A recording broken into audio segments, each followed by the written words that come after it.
At tayo ay magpatuloy muli sa ating recap. Kagubatan, tapos natapakan ni Chumo ang isang buto at sa paglingon niya ay nakita niya itong mga mapanganib na soul pets na naghihintay sa kanya habang si Lord Cow naman ay abala. Nakipag-inuman sa lalaking ito na nagngangalang Lucian. Sinabi niya kay Lord Cow na kung may kailangan siya ay sabihin niya lang kay Liu.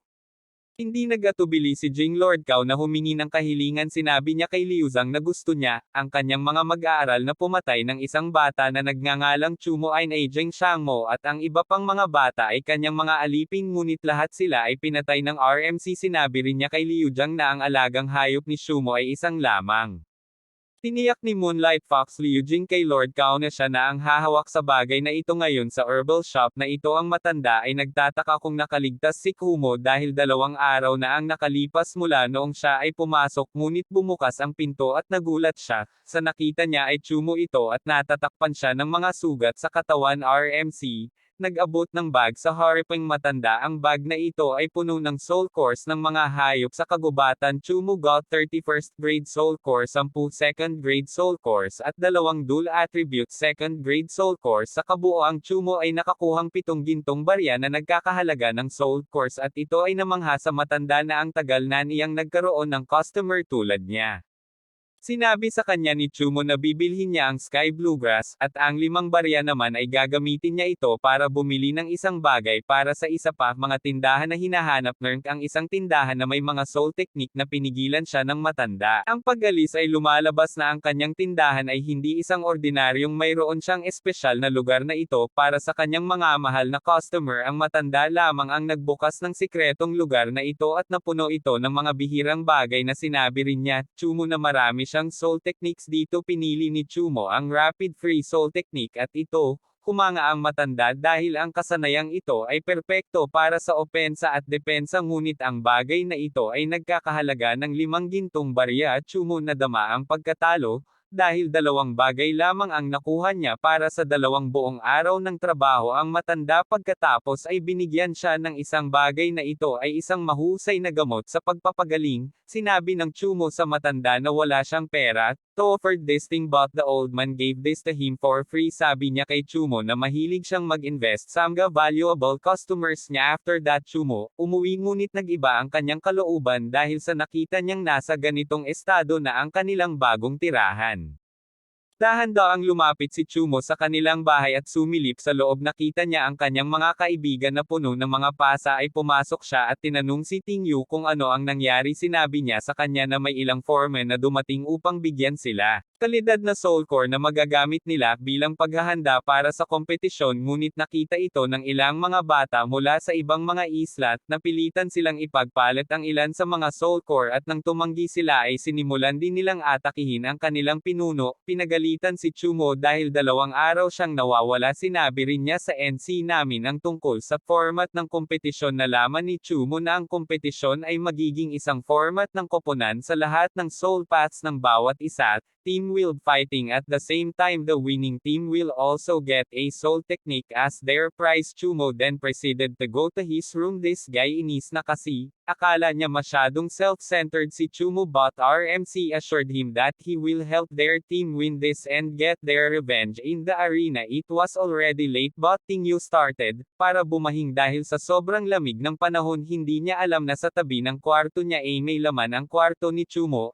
Ice ang lalaking ito ay buong gabing nagsasanay sa paggamit ng kanyang mabilis na pamamaraan ng pag-freeze. Kinabukasan ang lahat ng mga bata dinala sa Nightmare Battle Arena. Sinabihan ng mga deacon ang mga bata na huwag tumangala dahil baka magtanggol sila sa mas mataas mga officials with their gazes. Ang lalaking ito ay humarap kay Lord Cow dahil nalaman niyang mahina lahat ang team ng baka kahit na may Moonlight Fox sa team nila. Lord Ipinaliwanag ni Cow na may isang maliit na aksidente ang nangyari na ikinamatay ng karamihan sa kanyang malalakas na kinatawan. Ang mga pinuno mula sa kabilang isla ay nagsimulang tumawa kay Lord Cow. Ang laban sa pagitan ng Team Cow at Team Gilming ay magsisimula na. Team started to underestimate them. This leader tried to uplift his teammates. They all line up and summoned their soul pets. Ito ang nangungunang soul master sa team ni Shumo, samantalang sa kabilang team may scaled armor beast na may utang na demonyo at isang Gila monster. Bilang nag-iisang mga alagang hayop nila ay nagsimula na ring tumawa ang lalaking ito dahil nakita niya ang isang moonlight fox na nangungulit at sinabi kay Chumo na gagawin nila ang lahat para mahawakan ang scaled armor.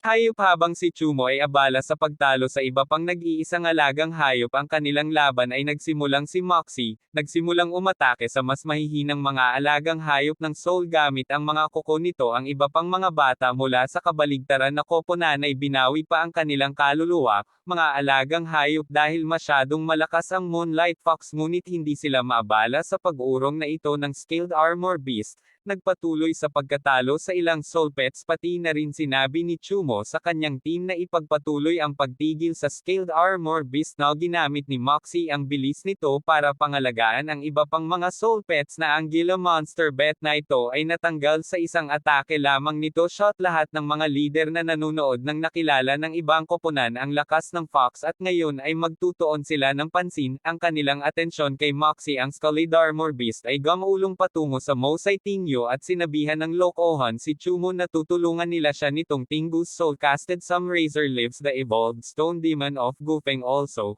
kumakbang sinubukan nitong pigilan ang scaled armor beast mula sa rolling Tingu's soul pet. Tinulungan pa siya nito sa vines nito. Ipinagmamalaki ni Guide na walang sino man sa kanila ang makakasira ng armor ng kanyang soul pet, pero maya-maya ay lumitaw si Moxie at ginamit nito ang claw skill sa isang pag-atake lang ay nawasak ang mga kaliskis. Hindi makapaniwala ang batang ito na nangyayari ito. Sinabi ni Chunlut sa dalawa na ito ay ang pagkakataon nilang pareho ng kanilang nag-iisang alagang hayop ang gumawa ng kanilang pinakamalakas na pag-atake at natalo nito ang scaled armor beast na ginawa nitong galit na galit siya. Inutusan ng isa pang batang ito na gumamit ng sarili nitong demonyo. Ang taong ito ay makapangyarihan din sa kanya, kaluluwa alagang hayop casted ito o ang spell at ito ay gumawa ng isang maliit na buhawi out of the blue. Ang pag-atake na ito ay nahuli Mosai at ang isa pa soul pets of Chumo's team. The whirlwind was too powerful, pero alam ni Kumo na hindi pa ito umabot sa final stage ay inutusan niya si Moxie na dumiretso dito. Nataranta ang mabait naming bata noong una, tapos ginamit nito ang isa sa mga kakayahan nito, ang Shadow Assault Mode, at nakababa ito sa whirlwind ting ikaw at ang iba ay namangha dahil kay Moxie. At ngayon ang hanging demonyong ito ay nagsimulang tumakbo palayo. Natakot kay Moxie ang kanyang amo, ngayon ay humihingi ng tulong dahil itong soul hat ay mahina sa close combat. Gupang pagkatapos ay sinabi na huli na ang kanyang solong, inaalagaan na naipet ang ibang nilalang at dahil wala ng backups inutusan ni Chumo si Moxie patayin ang hanging demonyo. Sa isang laslas lang ang hanging demonyo ay naputol sa kalahati nito. Pinuri ng pinuno si Lord Cao kasama ang kanyang koponan. Naisip niya na ang Moonlight Fox ng Chumo ay umabot na sa ikalawang yugto ng ebolusyon. Sumagot si Lord Cao na lumakas muli si Chumo sa taong ito, pagkatapos ay tiniyak Lord Cao na ang kanyang koponan ay mas malakas kaysa sa mga batang ito na nasa ilalim ng gilming, at dahil doon natapos ang laban na nanalo ang koponan ni Lord Cao.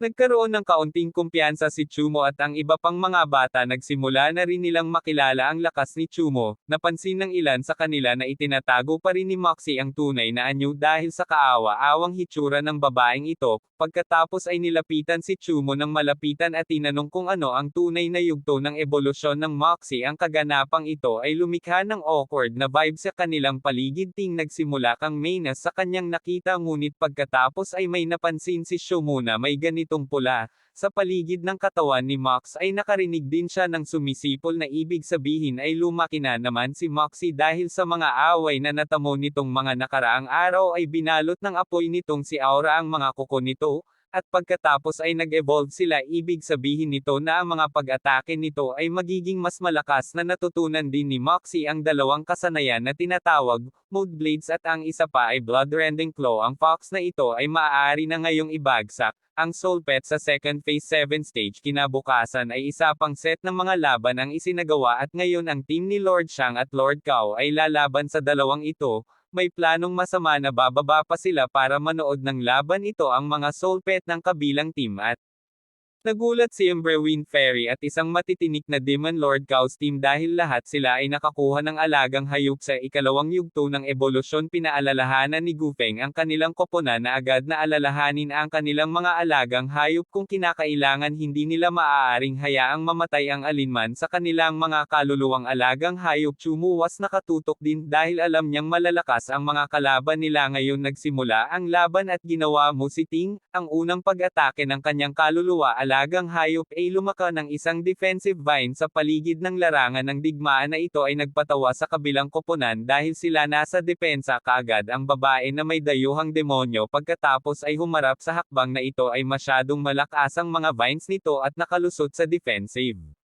Mga baging ni Ting Yu ngunit inaasahan ito ni Gufeng at inilagay ang kanyang bato na demonyo upang suluhin ang mga baging. Ang kanyang matitinik na demonyong bulaklak, nagcasting ilang dahon ng labaha ngunit lahat ito ay pinabulaanan ng isang ipoipo na pag-atake ng engkanto ng hangin kapwa ng demonyong bato at nahuli sa ataking ito ang matitinik na bulaklak na demonyo habang ang isang ito ay nag-iisip lamang Jimga paraan kung paano siya makakaligtas. Ang laban na ito nang walang anumang pinsala ngunit iurong pabalik ang kanilang mga alagang hayop at inamin na natalo ang isang ito sa kanagyabang at minamaliit na ang kalaban pero pumasok si Moxie nang hindi natukoy at nagawa nitong putulin ito. Lobo binago nito ang pananaw ng batang ito mula nang lumitaw ang isang malakas na kalaban ay haharapin niya mismo ang Zoro. Ang tanging alagang hayop ng bata ay itong si Humber. Isang misteryosong apoy ang lumitaw sa tabi ni Moxie at pagkatapos ay lumabas ang isang pares ng mga kamay at sinubukang hulihin itong fox na iwasan ni Moxie ngunit nahuli ang kanyang anino at ito ay naghihigpit sa kanya sa paglipat. Ito ay ang restricting technique ng Humber na ang target ay hindi makakagalaw at makakagamit ng anumang mental techniques hanggat ito ay hawak sa anino nito. Ting iminungkahi mo na si Chumo ay dapat na aminin na lang ang pagkatalo bago ito too late. RNC was about to follow her idea and recall Moxie but then a mental.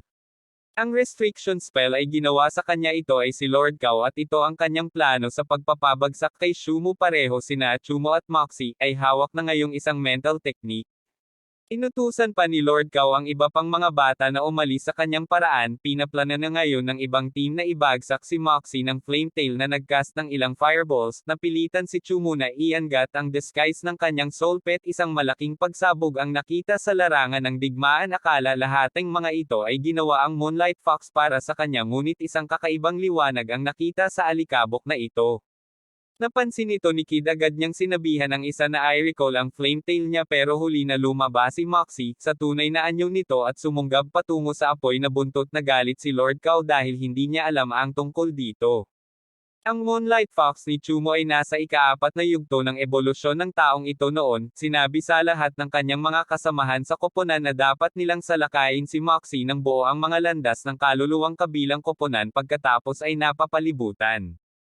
Kasama dito ni Moxie ang isang matitinik na demonyong damunido na halimaw at isang pulang alakdan ngunit si Moxie ay nakatitig lang sa mga alaga ng kaluluwa na ito ay isang bagay ng buhay at kamatayan. Ngayon ay sinimulan ni Moxie ang pag-atake. Sinubukan itong pigilan ng Forny Demonyo at Owen Ferry ngunit ang Moonlight Fox ay masyadong mabilis. Ito, Gaiden commanded his Thorn Demon Grass to attack. Chumo was about to do a counter-attack but the mental pinigilan siya ng pagbabawal na ito ay humahadlang pa rin sa kanyang koponan na nag-ambala si Moxie at sa init nito.